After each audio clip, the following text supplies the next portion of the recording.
নমস্কার, আশা করি সকলে ভালো আছেন। আজকে খোলা মনেতে যে গল্পটা পড়ব সেটা একজন অদ্ভুত মানুষের গল্প। গল্পটির নাম হীরালাল। লিখেছেন প্রভাত কুমার মুখোপাধ্যায়। হীরালাল জাতিতে ডোম, বৃদ্ধ হইয়াছে, বয়স ৬০ বছরের কম হইবে না। আকার খর্ব, দেহখানি ঘোর কৃষ্ণবর্ণ, অধিক স্থূলও নহে কৃশও নহে, কিন্তু এত বয়স হইলেও তাহার দেহে এখনও বিলক্ষণ বল আছে। একদিনে সে অনায়াসে ১০ ক্রোশ পথ চলিতে সমর্থ। তাহার চক্ষুর জ্যোতি আজিও অটুট আছে। প্রদীপের আলোতেও ছুঁচে সুতা পরাইতে পারে। গ্রামখানির নাম মানিকপুর। গ্রামের যেটা ডোম পাড়া, যেখানে অন্যান্য ডোমেদের বাস, সেখানে হিরু থাকে না। গ্রামের অপর প্রান্তে শ্মশান হইতে অল্প দূরে একখানি মাটির ঘরে সে একাকী বাস করে। তাহার স্ত্রী পুত্র পরিবার কেহই নাই, একে একে সকলেই মরিয়াছে। লোকে বলে ভূতেদের সহিত হিরুর ষড়যন্ত্র আছে। শ্মশান হইতে ভূতেরা গভীর রাত্রিরে তাহার সহিত সাক্ষাৎ করিতে আসে, কথাবার্তা কয়। সেই কারণেই হিরু নাকি ডোমপাড়ায় থাকে না, এবং কথাবার্তায় অসুবিধা হয় বলিয়াই হিরুর সম্মতিক্রমে ভূতেরাই নাকি উহার স্ত্রী পুত্র কন্যাকে একে একে মারিয়া ফেলিয়াছে। এবং সেই ভয়েই ডোমপাড়ার হিরুর যে সকল আত্মীয় স্বজন, তাহারা কেউই আসিয়া হিরুর সহিত বাস করিতে সম্মত নহে। কিন্তু আবার কেহ কেহ বলে হিরুর এই ভূত অপবাদ নিতান্ত মিথ্যা কথা, তবে সে একজন গুণী লোক বটে। অনেক রকম ঔষধ তাহার জানা আছে। মন্ত্রে তন্ত্রে ঝাড়ফুঁকেও সে ওস্তাদ। অমাবস্যার রাত্রে জঙ্গলে সে ঔষধ তুলিতে যায়। গোখুরা সাপ মারিয়া তাহার বিষ নিষ্কাশিত করিয়া লয়, ইত্যাদি। যাহা হোক, ইহা সত্য যে ৫খানা গ্রামের ছোট লোক বিশেষ বিশেষ রোগের জন্য হিরুর কাছে ঝাড়াইতে অথবা ঔষধ লইতে আসে। হিরুর ঘরখানির ২ ধারে বাঁশের ২টি মাচা বাঁধা আছে। একটিতে রাত্রে সে শয়ন করে, অন্যটিতে হাঁড়ি কলসিতে তাহার চাল ডাল এবং ঔষধপত্র থাকে। বাহিরের দাওয়ায় একদিকে তাহার উনান পাতা আছে, অপরদিকে সে আপন জাতি ধর্ম করে। কুলা ডালা ধুনুচি বুনিয়া গ্রামে গিয়া বিক্রয় করিয়া আসে। সেদিন রাত্রি তখন ১১টা। শ্রাবণ মাস, শুক্লপক্ষের ত্রয়োদশী, কিন্তু আকাশ মেঘাচ্ছন্ন বলিয়া চারিদিক অন্ধকার। মাঝে মাঝে টিপটিপ করিয়া বৃষ্টি হইতেছে, আবার বন্ধ হইয়া যাইতেছে। হিরু ঘরের মধ্যে প্রদীপের আলোয় বসিয়া একটা ধুনুচি বোনা শেষ করিতেছিল। দ্বার খোলাই ছিল। প্রদীপের খানিকটা আলো দাওয়ার ওপর গিয়া পড়িয়াছিল। হিরু হঠাৎ বাহিরে চাহিয়া দেখিল, স্ত্রীলোকের মতো কাপড় পরা কে একজন মানুষ দাওয়ায় দাঁড়াইয়া আছে। হিরু জিজ্ঞাসা করিল, কে গা? মানুষটি আস্তে আস্তে ঘরের ভিতরে আসিয়া দাঁড়াইল। পরিধানে তাহার কলকাপেরে বিলাতি শাড়ি, ঘোমটায় মুখখানি ঢাকা। হিরু আবার জিজ্ঞাসা করিল, কে গা তুমি? আগন্তুক আস্তে আস্তে সেখানে বসিল। বসিয়া অতি স্নিগ্ধ স্বরে প্রায় ফিস ফিস করিয়া বলিল, হিরু, তুমি বাবা আমার একটু উপকার করবে? হিরু সবিস্ময়ে বলিল, কি উপকার বলো? স্ত্রীলোকটি পূর্ববৎ নিম্নস্বরে বলিল, একটা ওষুধ। বলিয়া সে চুপ করিল। হিরু বলিল, কিসের ওষুধ চাই তোমার? কি ব্যারাম হয়েছে? আগন্তুক যেন একটু ইতস্তত করিয়া বলিল, আচ্ছা, তোমার কাছে বিষ-টিষও থাকে তো? হিরু সন্দেহপূর্ণ তীক্ষ্ণ দৃষ্টিতে সেই বস্তাবৃত মূর্তির পানে চাহিয়া রহিল। শেষে বলিল, বিষ? বিষ কোথা পাব? কিন্তু ওষুধ বিশুধ রাখি বটে। কিসের ওষুধ চাই তোমার? তাই বলো না। স্ত্রীলোকটি বলিল, ওষুধ না, বিষই দরকার। কেন আমার সঙ্গে ছলনা করছো হিরু? তোমার কাছে অনেক বিষ আছে, আমি জানি। খানিকটা বিষ আমায় দাও, আমার বিশেষ দরকার। হিরু তীক্ষ্ণ স্বরে বলিল, কেন? বিষ দিয়ে তুমি কি করবে? হিরু বিষবৃক্ষ পড়ে নাই।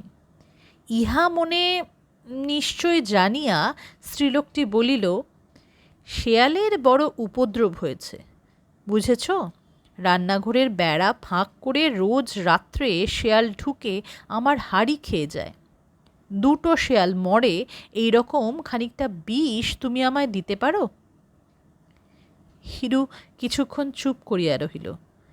শেষে বলিল, কেন মিছে কষ্ট করে এই আধার রেতে জল কাদা ভেঙে এসেছ তুমি? বাড়ি যাও। ওসব কথার মধ্যে আমি কোনো দিন থাকিও নি, থাকবো না। 5খানা গায়ের মধ্যে কোথাও কোনো দুর্ঘটনা হলে তোমরা এসে আমাকেই নিয়ে টানাটানি করো কেন বলো দেখি? 2টো ওষুধপালা জানি, তাই 5 জনে আমার কাছে আসে। বিষ টিষ রাখিও না, কাউকে দিও না। কেন তোমরা মিছিমিছি আমায় সন্দেহ করো?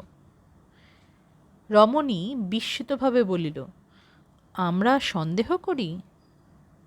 হ্যাঁ, তোমরা সন্দেহ করো। তুমি কে তাও আমি জানি, কী জন্যে এছ তাও আমি জানি। সভয় কণ্ঠে প্রশ্ন হলো, কে আমি? তুমি পুলিশ, তুমি পুরুষ মানুষ, ছিডিলোক ছেজে এসেছ। নইলে এই আধার রাতে এই শ্মশানের মৌরায় ছিডিলোকের বাবার সাধ্যি কি যে সে আসে? রমণী এই কথা শুনিয়া উঠিয়া দাঁড়াইল। নিজ স্বাভাবিক কণ্ঠে বলিল, আমি পুরুষ মানুষ? গলার স্বর শুনে বুঝতে পারছ না আমি পুরুষ কি স্ত্রীলোক? হিরু বিস্মিত হইল। স্ত্রী কণ্ঠস্বরই তো বটে। তাছাড়া স্বরটা যেন হিরুর পরিচিত বলিয়াও বোধ হইল। কার কণ্ঠস্বর তাহাই সে স্মরণ করিতে চেষ্টা করিতেছিল, কিন্তু তাহাকে সংশয়াপন্ন মনে করিয়া স্ত্রীলোকটি বলিল, এখনো সন্দেহ? তবে দেখো। বলিয়া সেই অবগুণ্ঠনবতী যুবতী কম্পিত হস্তে ধীরে ধীরে নিজ বক্ষের বসন সম্পূর্ণ উদ্ঘাটিত করিয়া দিল। নষ্ট প্রকৃতি স্ত্রীলোকের অসাধ্য কম্য নাই। রাম রাম রাম রাম বলিয়া হিরু মাথাটি হেঁট করিয়া বলিল, মা বসো। রমণী উপবেশন করিল। হিরু বলিল, আজকাল পুলিশের ভারী উপদ্রব হয়েছে।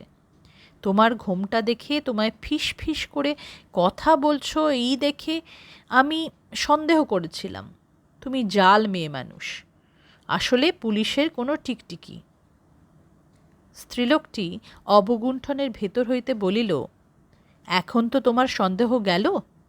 আমি যা চাই আমায় দাও তবে। এখন আর ফিস ফিস করিয়া নহে। রমণী স্বাভাবিক কণ্ঠেই কথা কহিতে লাগিল। হিরু বলিল, তুমি যা চাও তা আমি তোমায় দিতে পারি, কিন্তু এসব জিনিসের দাম খুব বেশি, তা জানো তো? রমণী বলিল, জানি। 50 টাকা আমি এনেছি, এই নাও। বলিয়া নিজ কটিদেশ হইতে একটি গেঁজে খুলিয়া লইল। হিরুর সম্মুখে রাখিয়া বলিল, গুনে নাও। হিরু বলিল, তোমার শেয়াল মরলে পুলিশ এসে যখন আমায় ধরে নিয়ে যাবে, তখন তো 50 টাকা তাদেরও পুজো দিতেই হবে, সুতরাং আরও 50 চাই। স্ত্রীলোকটি ক্ষুণ্ণস্বরে বলিল, আরও 50 চাই? আর তো আনিনি। অত বেশি লাগবে তা তো আমি জানতাম না। কাল টাকা এনে জিনিস নিয়ে যেও। স্ত্রীলোকটি কাতর কণ্ঠে কহিল, কাল হলে হবে না হিরু, আজই আমার চাই যে, তাছাড়া কাল আমার আসবার উপায়ও নেই। হিরু বলিল, সে তুমি বুঝো, কিন্তু 100 টাকার কমে এ কাজ আমি পারব না বাছা। আমার সাফ কথা। রমণী ক্ষণকাল মাত্র কি চিন্তা করিল, তারপর নিজ বাম প্রকোষ্ঠ হইতে স্বর্ণবলয় উন্মোচন করিয়া বলিল, এই নাও, এর দাম 50 টাকার বেশি। দাও, আমার জিনিস দাও। হিরু বালাটি হাতে লইয়া প্রদীপের আলোকে ঘুরাইয়া ফিরাইয়া সেটি পরীক্ষা করিল। তারপর গেজে হইতে টাকাগুলি খুব সাবধানে নিঃশব্দে সেগুলি গুনিয়া দেখিল ঠিক 50 টাকা আছে কিনা। টাকা এবং বালা মাচার ওপর শয্যাতলে লুকাইয়া অপর মাচা হইতে একটি হাঁড়ি নামাইয়া আনিল। তাহার ভিতর গাছের কতগুলি শুষ্ক শিকড়, কয়েকটি শিশি ও কতগুলি ছোট ছোট পুঁটলি ছিল। একটা শিশি আলোতে ধরিয়া বেশ করিয়া পরীক্ষা করিয়া এক টুকরো ছেঁড়া কাগজের ওপর তাহা উপুড় করিল। কাগজে পড়িল কিসের কতকটা গুড়া। শিশি ছিপি বন্ধ করিয়া কাগজের মোড়ক খুলিয়া রমণীর হাতে দিয়া বলিল, এই নাও, দুধের সঙ্গে মিশিয়ে দিও। রমণী জিজ্ঞাসা করিল, এতেই হবে তো? দুটো শেয়াল মরবে? হিরু বলিল, যথেষ্ট হবে। রমণী মোড়ক লইয়া বলিল, এ কি, সেঁকো বিষ, ভয়ানক জোর। যে শেয়ালকে খাওয়াবে 1 ঘণ্টার মধ্যে তার শরীরে কলেরার সমস্ত লক্ষণ প্রকাশ পাইবে। 2-3 ঘণ্টার মধ্যেই শেষ। লোকে মনে করবে যে কলেরা হয়ে মরেছে। বুঝেছ? কলেরা, মনে রেখো। বেশ, বলিয়া রমণী অঞ্চলের কোটে মোড়কটি বাঁধিয়া লইয়া বিনা বাক্যব্যয়ে ধীর পদে উঠিয়া বাহির হইয়া গেল। হিরু তখন আলোকটি নিভাইয়া দিল, দাওয়ায় বাহির হইয়া পথের দিকে চাহিয়া রহিল। দেখিল কিছু দূরে শ্বেত বস্ত্রাবৃতা রমণী গ্রামাভিমুখে চলিয়া যাইতেছে। আর কয়েক পদ গিয়া রমণী দাঁড়াইল। নিকটেই একটা বটগাছ ছিল। তাহার ছায়াতল হইতে অপর একজন শ্বেত বস্ত্র পরিহিত মনুষ্য মূর্তি বাহির হইল। ছাতা খোলার মতো খট করিয়া একটা শব্দ হইল। তখন গুড়ি গুড়ি বৃষ্টি পড়িতেছে। উভয় মূর্তি অগ্রপশ্চাৎ ব্যবধানে গ্রামের দিকে চলিল। হিরু আস্তে আস্তে দ্বার বন্ধ করিয়া তাহাতে কুলুপ লাগাইয়া টৌকা মাথায় দিয়া পথে নামিয়া নিঃশব্দে সেই শ্বেত বস্ত্র যুগলের অনুসরণ করিল। সেই নিশাচর ও নিশাচরীর অনুসরণে হিরু গ্রামের মধ্যে প্রবেশ করিল। কিছুদূর গিয়া তাহাদিগকে একটা বাড়ির সদর দরজার তালা খুলিয়া তাহার মধ্যে প্রবেশ করিতে দেখিল। হিরু তখন মনে মনে বলিল, ও, তোমায় ঠিকই সন্দেহ করেছিলাম তাহলে। হিরু জানিত ইহা ঈশ্বর শশী মুখুজ্জের বাড়ি।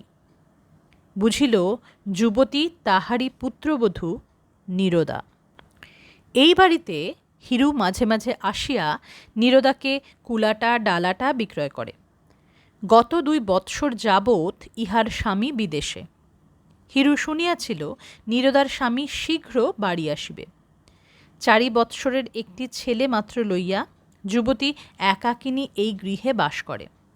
তাহার চরিত্র সম্বন্ধে গ্রামে একটা কানাঘুষা আছে। হিরুও তাহা শুনিয়াছিল, কিন্তু বিশ্বাস করিত না। এবার চাক্ষুষ প্রমাণ পাইয়া আপন মনে সে বলিল, তবে ঠিকই তো বলতো লোকে। যা করছিস তার ওপর আবার এই, ওরে হরামজাদি। হিরু নিঃশব্দে আপন ঘরে ফিরিয়া আসিয়া পা ধুইয়া এক ছিলিম তামাক সাজিয়া খাইয়া মাচাটির ওপর উঠিয়া শয়ন করিয়া অবিলম্বে নিদ্রিত হইয়া পড়িল। পরদিন প্রাতেও আকাশ তেমনি মেঘাচ্ছন্ন। মাঝে মাঝে টিপটিপ করিয়া বৃষ্টি পড়িতেছে। মানিকপুর গ্রামের 2 ক্রোশ দূরে রেলওয়ে স্টেশন। বেলা 7টার সময় পশ্চিম হইতে একখানি প্যাসেঞ্জার গাড়ি আসিয়া স্টেশনে দাঁড়াইল। মানিকপুর গ্রামের ঈশ্বর শশী মুখুজ্জের পুত্র বিনোদলাল একটি 3য় শ্রেণীর কামরা হইতে ব্যাগ ও ছাতা হস্তে করিয়া নামিয়া পড়িল। প্ল্যাটফর্মে নামিয়া এদিক ওদিক চাহিয়া দেখিল কোনো লোক তাহাকে লইতে আসিয়াছে কিনা। কাহাকেও দেখিতে পাইল না। মনে মনে বলিল, কেই বা আছে যে নিতে আসবে। বাইরে গিয়ে দেখি যদি গরুর গাড়ি টাড়ি একখানা পাঠিয়ে দিয়ে থাকে। এই সময় বৃষ্টি আসিল। ছাতাটি খুলিয়া তখন সে টিকিট দিবার ফটকের দিকে অগ্রসর হইল। টিকিটখানা দিয়া বাহির হইয়া দেখিল স্টেশন প্রাঙ্গণে দুইখানি গরুর গাড়ি দাঁড়াইয়াছে, কিন্তু কোনো গাড়ির গাড়োয়ানকেই নিজ গ্রামের বলিয়া চিনিতে পারিল না। তথাপি তাহাদের জিজ্ঞাসা করিয়া সন্দেহভজন করিয়া লইল তাহারা স্থানীয় গাড়োয়ান, ভাড়া জুটিবার আশায় স্টেশনে আসিয়া দাঁড়াইয়াছে। বিনোদ একবার ভাবিল একখানা গাড়ি ভাড়া করিয়া আবার ভাবিল হয়তো 1 টাকা ভাড়া চাইয়া বসিবে। সে টাকায় ছেলের জন্য গ্রামে প্রবেশ করিয়া 1 হাঁড়ি রসগোল্লা কিনিতে পারা যাইবে। রৌদ্র নাই, ঠান্ডায় ঠান্ডায় এই 2 ক্রোশ পথ অতিক্রম করিতে আর কতক্ষণ লাগিবে। পথে কাদা হইয়াছে বটে, তা জুতা জোড়াটা খুলিয়া হাতে করিয়া লইলেই চলিবে। এইরূপ ভাবিয়া বিনোদ স্টেশনের প্রাঙ্গণ পার হইয়া জুতা জোড়াটি হাতে লইয়া নিজ গ্রামে প্রবেশ করিল। এই বিনোদ লোকটির বয়স এখন 30 বছর। বেশ হৃষ্টপুষ্ট চেহারা, চোখ দুটি বড় বড়, সর্বদাই প্রফুল্ল বদন। বাল্যকালে লেখাপড়ায় বড় মন দেয় নাই। 18 বৎসর বয়সে 2nd ক্লাসে পড়িবার সময় তাহার পিতৃবিয়োগ হয়। বাজারে পিতার এক মণিহারির দোকান ছিল, তাহার আয়েই সংসার চলিত। জমি জমা ছিল, খুব বেশি নয়, তবে সম্বৎসরের ধানটা কলাইটা তাহা হইতে পাওয়া যাইত, কিনিতে হইত না। পিতার মৃত্যুর পর দোকানখানি হাতে পাইয়া বৎসরখানেকের মধ্যেই বিনোদ তাহার লোপাট করিয়া ফেলিল। কিছুদিন ঘরে বসিয়া রহিল, কিন্তু দিন চলে না। সংসারে যদিও 2টি বিধবা মাত্র, মা এবং পিসিমা, তথাপি দিন গুজরান করা কষ্টকর হইল। প্রতিদিনের বাজার খরচ, মা পিসিমার দশমী দ্বাদশীর খরচ, তাহাদের ব্রত পার্বণ, কাপড় চোপড়, নিজের জুতাটা জামাটা ছাতাটা সিগারেটটা, তারপরে জমিদারের খাজনা আছে, এসব আসে কোথা হইতে? এদিকে ছেলে সমত্ত হইল। মা পিসিমা তাহার বিবাহ দিবার জন্য ব্যাকুল হইয়া উঠিলেন, কিন্তু গোত্রহীন নিষ্কর্মা গ্রাম্য যুবককে ভালো মেয়ে কে দিবে? এই অবস্থায় পড়িয়া বিনোদ কলিকাতায় গিয়া অনেক চেষ্টায় একটি সামান্য কেরানিগিরি জোগাড় করিয়া রইল। 5 বৎসর সে চাকরি করিল। ইতিমধ্যে তাহার বিবাহ হইল, বেতনও কিছু বৃদ্ধি হইল। ছেলের বিবাহের বৎসরখানেক পরে মারও বৈধব্য যন্ত্রণা শেষ হইল। একটি নাতির মুখও তিনি দেখিয়া যাইতে পারিলেন না। 20 টাকা বেতনে ঢুকিয়াছিল। 5 বৎসরে যদিও তাহার 30 টাকা বেতন হইয়াছে, তথাপি দুঃখ ঘুচে না। কলিকাতার মেসের খরচ, ট্রাম ভাড়া, বন্ধুবান্ধবদের পাল্লায় পড়িয়া মাঝে মাঝে থিয়েটার বায়োস্কোপে যাইতে হয়। মাসে 2 বার বাড়ি যাওয়া আছে। বাড়ির খরচের জন্য মাসে 5 থেকে 7 টাকার বেশি আর দিতে পারে না। ছেলেটি হইয়াছে, তার দুধ আছে, খাবার আছে, অসুখ করিলে বিস্কুট বার্লি আছে, 5-7 টাকায় কি করিয়া চলিবে? এই সময় বড়বাজারে অমৃতসর নিবাসী এক শালের মহাজনের সহিত বিনোদের আলাপ হইল। আহার ও বাসস্থান ছাড়া তিনি তাহাকে 40 টাকা বেতনে নিযুক্ত অমৃতসরে লইয়া যাইতে চাহিলেন। কাজকর্মে পটুতা দেখাইতে পারিলে ভবিষ্যতের ব্যবসায়ের 2-1 আনার অংশীদারও করিয়া লইবেন ভরসা দিলেন। আশায় লুব্ধ হইয়া কলিকাতার চাকরিতে ইস্তফা দিয়া বিনোদ সেই চাকরি গ্রহণ করিল। বাড়ি গিয়া 10-12 দিন থাকিয়া স্ত্রীপুত্রকে পিসিমার জিম্মায় রাখিয়া 2 বৎসর পূর্বে আষাঢ় মাসে বিনোদ অমৃতসর চলিয়া গেল, আর আজ ফিরিতেছে। অমৃতসরে পৌঁছিবার 1 মাস 2 পরেই পিসিমার মৃত্যু সংবাদ পায়। মাত্র 2 মাসের চাকরি, মনিব ছুটি দিল না, বলিল ইচ্ছা করিলে চাকরি ছাড়িয়া চলিয়া যাইতে পারে। বিনোদ পাড়া প্রতিবেশী, অভিভাবক, স্থানীয়গণকে চিঠি লিখিল। তাহারা এক বাক্যে উত্তর দিলেন, আমরা রহিয়াছি, ভাবনা কি? বৌমাকে আগলাইবার জন্য একজন প্রবীণা ঝি রাখিয়া দিব, নিজেরা সর্বদা দেখাশোনা করিব। বিনোদের শ্বশুরবাড়ির গ্রাম হইতে অধিক দূর নহে, কিন্তু তাহার শ্বশুরবাড়ির শ্বশুর শাশুড়ি শালারা কেহই জীবিত নাই।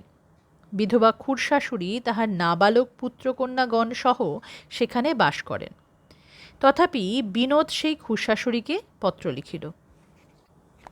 তিনি উত্তর দিলেন, সে কি হয় বাবা, তোমার বাপ পিতামহের ভিটায় সন্ধে পড়িবে না, এ কেমন কথা? নীরদা এখন সেইখানেই থাকুক, পরে তুমি সুবিধা মতো তাহাকে তোমার চাকরির স্থানে লইয়া যাইও। নীরদা অমৃতসর গেলে বাপ পিতামহের ভিটায় কে সন্ধ্যা দিবে, সে সম্বন্ধে কোনো সদুপায় খুড়িমা কিন্তু নির্দেশ করিয়া দেয় নাই। পাড়া প্রতিবেশীরা নিজেরা যত দেখাশোনা করুক না করুন, প্রবীণা ঝি একটি তাহারা জোগাড় করিয়া দিয়াছিলেন। কিন্তু মাস দুই পরে নীরদার সহিত ঝগড়া করিয়া সে চলিয়া যায়। একটি ঠিকা ঝি রাখা হইল, সে হাটবাজার করিয়া বাসন মাজিয়া দিয়া চলিয়া যায়। বিনোদ বাড়ি গিয়া স্ত্রীকে লইয়া আসিবে বলিয়া মাঝে মাঝে ছুটি চাহিয়াছিল, কিন্তু গভর্নমেন্ট অফিস তো নহে, মহাজনী কারবার। আজ না কাল, এ মাসে না ও মাসে, এই করিয়া এত দিনের পর তাহারা বিনোদকে 1 মাসের ছুটি দিয়াছিলেন। কে রে, হীরালাল নাকি? এখনো তুই বেঁচে আছিস? হিরুডোম তাহার দাওয়ায় বসিয়া ডালা বুনিতেছিল।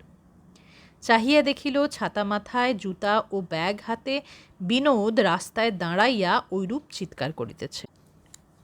হিরুকে নিরুত্তর দেখিয়া বিনোদ রাস্তা হইতে নামিয়া হিরুর কুটিরের দিকে আসিতে আসিতে হাসি মুখে প্রশ্ন করিল, কি রে হিরু, এখনো বেঁচে আছিস? এইবার হিরুর কথা জোগাইল, আছি বই কি দাদা ঠাকুর, এসো এসো, দাবায় উঠে এসো, প্রণাম করি। বিনোদ বলিল, পায়ে যে কাদা রে হিরু, বলিয়া রাস্তা হইতে নামিল।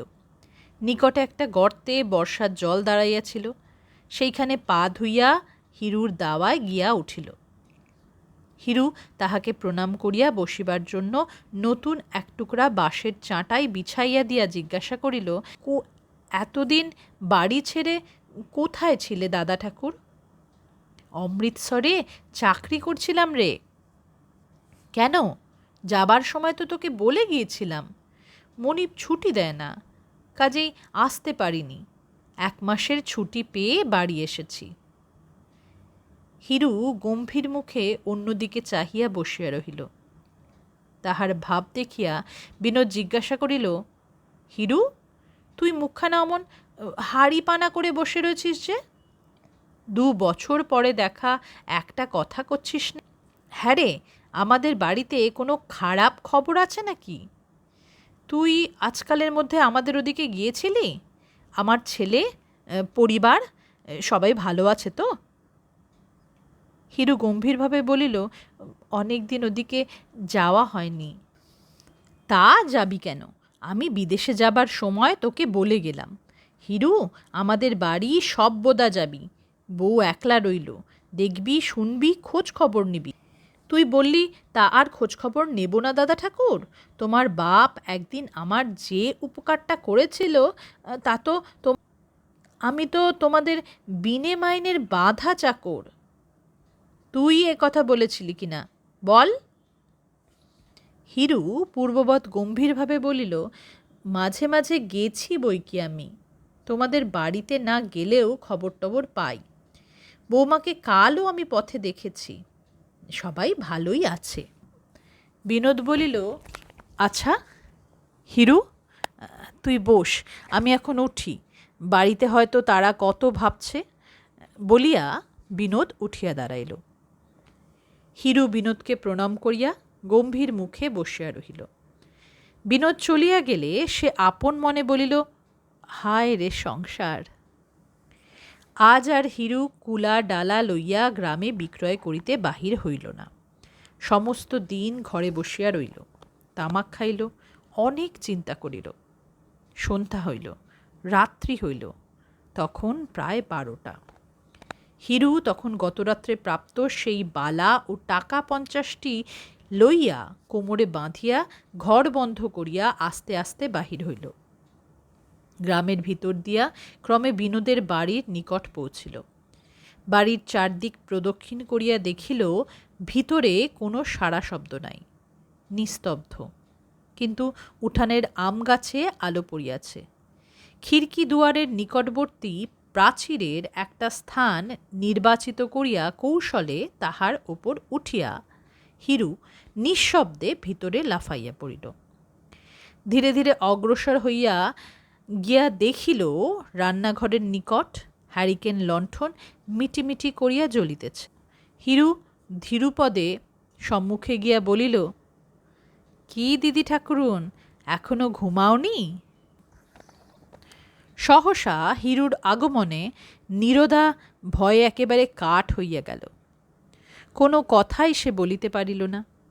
হিরু বলিল, ভয় পেয়েছ দিদি ঠাকুরুন? আমি হিরু, ভয় কি? এইবার নীরদার মুখ দিয়া কথা বাহির হইল। সে বলিল, হিরু, তুই চোরের মতো এখানে কি করছিস? বাড়ি ঢুকলি কি করে? হিরু বলিল, পাঁচিল টপকে এসেছি। কাল ওষুধ নিয়ে এলে ওষুধের ফলটা কীরকম হলো তাই দেখতে এসেছি। নীরদা বিস্মিত হইবার ভান করিয়া বলিল, ওষুধ? আমি আবার কবে তোর কাছ থেকে ওষুধ আনলাম? কি বলছিস পাগলের মতো? মদ টদ খেয়েছিস বুঝি? হিরু একটু উত্তেজিত স্বরে বলিল, ন্যাকামি রাখো না দিদি ঠাকুরুন, আমি সবই জানি। কাল রাত্রে তোমার গলার স্বর শুনেই আমার সন্দেহ হয়েছিল যে তুমি। তারপর অন্ধকারে পিছু পিছু এসে তোমাকে আর তাকে এই বাড়িতে ঢুকতে তো দেখেই গেলাম। সে যাক, এখন বলো দেখি, যেমন বলে দিয়েছিলাম দুধের সঙ্গে সেই গুঁড়োটা মিশিয়ে দিয়েছ তো? নীরদা দেখিল আর ভণ্ডামি করা নিষ্ফল। বলিল, হ্যাঁ হিরু, খাইয়ে তো দিয়েছিলাম, কই এখনো তো কিছুই হলো না। দিব্যি তো নাক ডাকিয়ে ঘুমুচ্ছে। হিরু মৃদুস্বরে হাসিয়া বলিল, ঘুমোবেই তো। ওষুধ দিতে আমারই যে একটু ভুল হয়ে গিয়েছিল কি না? নীরদা শঙ্কিতভাবে বলিয়া উঠিল, কেন, কি দিয়েছিস? হিরু বলিল, তুমি বিষ চেয়েছিলে তো? বিষও আমার ছিল, কিন্তু একে বুড়ো মানুষ, তাই রাত্রিরকাল বিষের গুঁড়ো না দিয়ে ভুলে ঘুমের ওষুধ দিয়ে ফেলেছিলাম। বলিয়া হিরু ব্যঙ্গভরে আবার হাসিতে নীরদা তীক্ষ্ণ দৃষ্টিতে হিরুর মুখপানে চাহিল। ক্রোধ কম্পিত স্বরে কহিল, তবে তুই আমার সঙ্গে প্রতারণা করেছিস বল? আমাকে ফাঁকি দিয়ে টাকা নিয়েছিস, জোচ্চোর কোথাকার! এই গালি শুনিয়া হিরু রাগিয়া গেল। দন্তে দন্ত ঘর্ষণ করিয়া বলিল, হ্যালো হারামজাদি, শয়তানি নচ্ছারনি! হ্যাঁ, তোকে ফাঁকি দিয়েই তো টাকা নিয়েছি। এখন আমি যে জন্য এসছি তা বলি শোন। নে, তোর গয়না কাপড় বাক্স থেকে বের করে পুটলি বেঁধে নে, তোকে আজ রাত্রেই কলকাতায় যেতে হবে। নীরদা বিস্মিত হইয়া বলিল, কলকাতায়? কলকাতায় আমি যাব কেন? হিরু ক্রোধকম্পিত স্বরে বলিল, কলিকাতায় যাবি না তো এখানে থেকে স্বামী হত্যে ব্রহ্ম হত্যে করবি হতভাগী? নে, কাপড় চোপড় গুছিয়ে নে। ভোর 3টে গাড়ি, আমি তোকে স্টেশনে পৌঁছে দিয়ে টিকিট কেটে গাড়িতে বসিয়ে দিয়ে চলে আসব। নীরদা কয়েক মুহূর্ত স্তব্ধ হইয়া রহিল।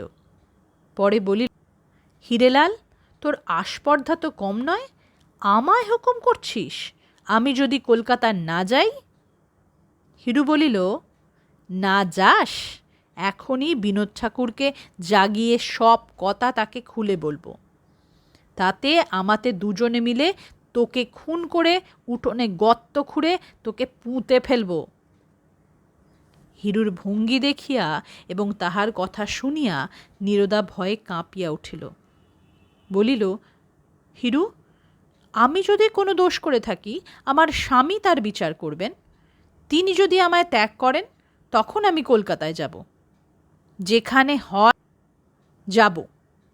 তুমি কেন এর মধ্যে?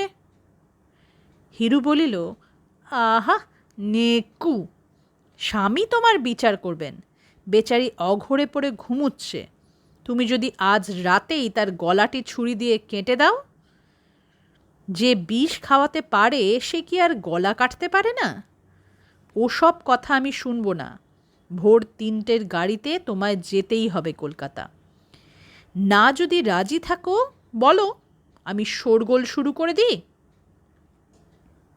নীরদা আর দাঁড়াইয়া থাকিতে পারিল না, তাহার শরীর অবশ হইয়া আসিতেছে। সে ধপ করিয়া সেখানে বসিয়া পড়িল, প্রায় কাঁদিতে কাঁদিতে বলিল, কিন্তু হিরু, কলকাতায় যে আমায় যেতে বলছো, সেখানে গিয়ে আমি কি খাবো? হিরু বলিল, তোমাদের দলের লোক সেখানে ঢের আছে, তারা যেমন করে খায় তুমিও সেই রকম করেই খাবে। কিন্তু হিরু, আমি যে কলকাতায় কখনো যাইনি, কাউকে চিনি নে, আমি কি করে সেখানে যাব? কি করব? বলিয়া নীরদা চোখে আঁচল দিল। কথাটা শুনিয়া হিরু একটুখানি ভাবিল, শেষে বলিল, হ্যাঁ তা বটে। আচ্ছা চলো, আমি নিজেই তোমার সঙ্গে গিয়ে তোমাকে রেখে আসব। রামবাগানে যে ডোমপাড়া আছে, সেই ডোমপাড়ায় আমাদের কজন আত্মীয় লোক থাকে, তাদের ধরে তোমার একটা ঠায় ঠিকানা করে দিয়ে আমি আসব। নীরদা দেখিল হিরু দৃঢ় প্রতিজ্ঞ, তাহার হাত হইতে নিস্তারের কোনো আশা নাই। তখন সে বলিল, আচ্ছা তাই চলো তবে। হিরু বলিল, তোমার স্বামীকে যা ঘুমের ওষুধ দিয়েছি সে ঘুম সহজে এখন ভাঙবে না। কাল বেলা 8টা-9টা পর্যন্ত ঘুমোবে। তোমার কোনো ভয় নেই, তুমি স্বচ্ছন্দে তোমার ঘরে গিয়ে তোমার কাপড় চোপড় গয়নাগাটিগুলো বের করে নাও গে। আমি কিন্তু ওই বারান্দায় দাঁড়িয়ে থাকব। কেন? পাছে তুমি তোমার স্বামীর গায়ে হাত দাও কি পালাও? নীরদা আর দ্বিরুক্তি না করিয়া উঠিয়া গেল। হিরু তাহার পশ্চাৎ পশ্চাৎ গিয়া বারান্দায় উঠিয়া ঠিক দরজা আগলাইয়া দাঁড়াইয়া রহিল। খাটের ওপর দেখিল ছেলেটিকে পাশে লইয়া বিনোদ নাসিকা গর্জনপূর্বক অঘরে ঘুমাইতেছে। নীরদা বাক্স প্যাটরা খুলিয়া নিজ বস্ত্রালঙ্কার বাহির করিয়া একটা পুটুলিতে বাঁধিতে লাগিল। হিরু বলিল, এই নাও তোমার বালা, আর 40 টাকা, পুটুলিতে বেঁধে নাও। 10টা টাকা আমি রাখলাম পথ খরচের জন্য। নীরদা দ্বারের কাছে আসিয়া টাকা ও বালা লইল। পুটুলি বাঁধা হইলে সেই কাক্ষে করিয়া হিরুর সহিত বাহির হইল। হিরু নীরদাকে লইয়া প্রথমে নিজ কুটিরে আসিল। বাক্স খুলিয়া সাফ ধুতি বাহির করিয়া পড়িল।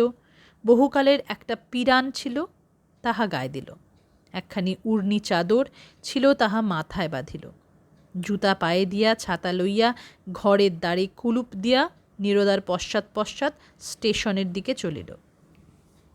পরদিন প্রাতে নিদ্রাভঙ্গে বিনোদ স্ত্রীকে না দেখিতে পাইয়া অত্যন্ত ব্যাকুল হইয়া তাহার অন্বেষণে ব্যাপৃত হইল।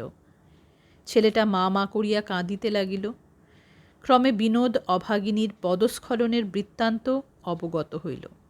কিন্তু সেই রাত্রে কাহার সহিত কোথায় যে নীরদা অন্তর্ধান করিল তাহা সে কিছুই বুঝিতে পারিল না। এই ঘটনার পর গ্রামে আর বাস করা অসম্ভব বিবেচনা করিয়া বাস্তুভিটা ও জমিজমাগুলি আধ করিতে বিক্রয় করিয়া ফেলিয়া ছুটি অন্তে ছেলেটিকে লইয়া বিনোদ অমৃতসর চলিয়া গেল। সেখানে পৌঁছিয়া বন্ধুবান্ধবদের নিকট স্ত্রীর মৃত্যু সংবাদ প্রচার করিল। ছেলেটির কষ্ট দেখিয়া পরবর্তী অগ্রহায়ণ মাসেই অমৃতসর প্রবাসী একজন সৎ ব্রাহ্মণ বাঙালির কন্যাকে সে বিবাহ করিল। তদবধি বিনোদ সেইখানেই বাস করিতেছে। চাকরিতে তাহার উন্নতি হইয়াছে। নিজের একখানি বাড়িও সেইখানে নির্মাণ করিয়াছে শুনিতে পাই। কেমন লাগলো গল্পটা? একটা খুব চিন্তা করে ছকা কোনো ষড়যন্ত্রের প্ল্যান হঠাৎ করে যদি উল্টে যায় একজন কোনো মানুষের বুদ্ধিমত্তার জন্য, তখন সেই ষড়যন্ত্রের ফল হয়তো এইরকমই হয়। যাই হোক, আমরা গল্প শোনার আনন্দেই গল্প শুনি, আর একটা গল্প নিয়ে খুব তাড়াতাড়ি আসব। ততক্ষণ গল্পটা ভালো লাগলে নিজের প্রিয়জনদের সঙ্গে শেয়ার করবেন, লাইক এবং কমেন্ট করবেন। ধন্যবাদ।